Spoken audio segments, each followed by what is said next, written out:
The reminiscent, Megan Calvin, an 18-year-old teenager. She was the high school star, playing the leading roles in all school dramas.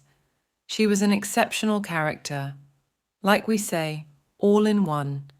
She gave justice to every task she did. All boys at her school wanted her to be their girlfriend, but she had no interest in anyone, though she loved the company of boys. Megan belonged to an elite family. Her father, George Calvin, was a leading businessman. Her mother, Matilda Calvin, was a public prosecutor. Her brother, Jacob Calvin, helped his dad in business. They had a complex of institutions, companies, hospitals, and much more, so wherever she went, she got the first preference. However, this gradually developed an ill effect in Megan's character. She never accepted no for an answer. Slowly, she was turning into a psychopath. Her family pampered her a lot. They always protected her a lot. As they were business people, they were subjected to threats.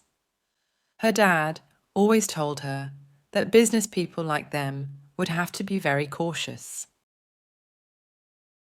On a fine, blissful Sunday, she and her family were off for a wedding. After the wedding, they had to attend a party too, but Megan was not feeling well and was dropped at home. Hours passed by. It was very late and she was alone. She called her brother. His phone was switched off. Bored, she sat down to watch television. She wandered from channel to channel, through the Amazon forest in Discovery to the mummified movies of HBO. But she was struck numb when she saw the news channel. It was showing an accident scene. Megan recognized the car right away, a black Mercedes, her dad's favorite. The news declared that the Calvin car was crushed and exploded, killing all the passengers. Megan was desperate, but one thing surprised her. The news showed that Megan was also killed in the accident. She knew something was wrong. She took her phone and called her brother. The call didn't reach him because his phone, obviously, was destroyed in the explosion.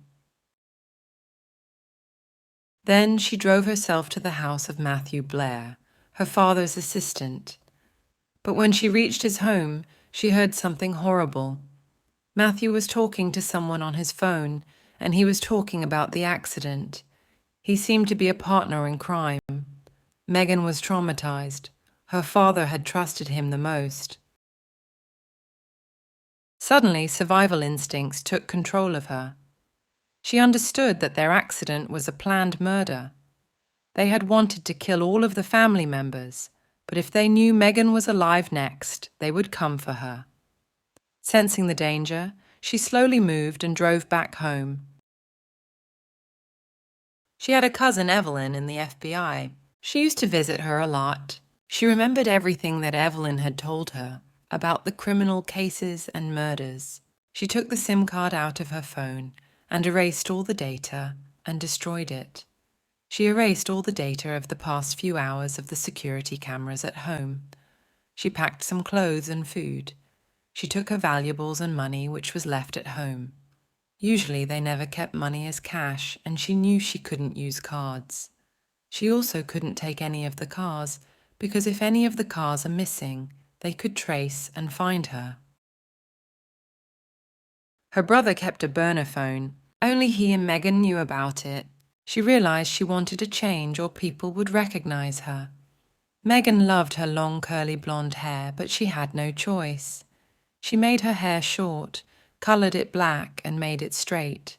She wore a long-sleeve top, a black jacket and black denim, because black is a common color that people won't notice. She also wore an eyeglass. She looked herself in a mirror. It was not the Megan she knew, it was not the Megan she was, but she saw a girl who was shattered and afraid and lost. Megan knew she was losing time. Her brother Jacob had a black sedan that he had got from Canada. Megan and Jacob used to sneak out from home and went to parties late night. Their parents had never allowed that. So Jacob had bought a new car in a fake name. Only Megan knew about it. So she took the car so that nobody could trace her. She was all set and left for downtown. She also took another name for herself, Rose. On her way, she remembered all the sweet moments with her family. She cried her heart out.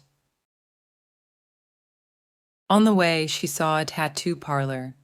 She knew a Calvin would never have a tattoo, so she went and got herself one, a symbol of love and family. A year, 2 months, 3 weeks, and 5 days after the accident, Megan was struggling, giving her best to find some income. Over the past month, she had done jobs which undermined her very spirit. She had no choice. 28th March was her brother's birthday. She went to the church where her family was cremated. Placing the flowers on their graves, a drop of tear slipped from her eyes. Jacob Calvin, her brother, she remembered his sweet, loving touch and smell. She missed them a lot. Suddenly, she sensed movement behind her. Somebody was watching her. She moved out slowly, but the gates were closed, and 2 men were standing guard. She was trapped. Somebody was following her. She ran into a grave and hid behind it.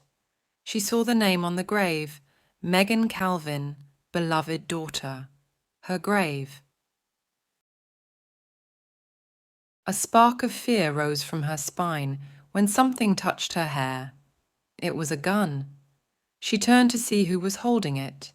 She was shocked. It was Matthew. She heard a big bang after some time. Megan opened her eyes with a start. She was in her bedroom at home, and she realized it was all a dream.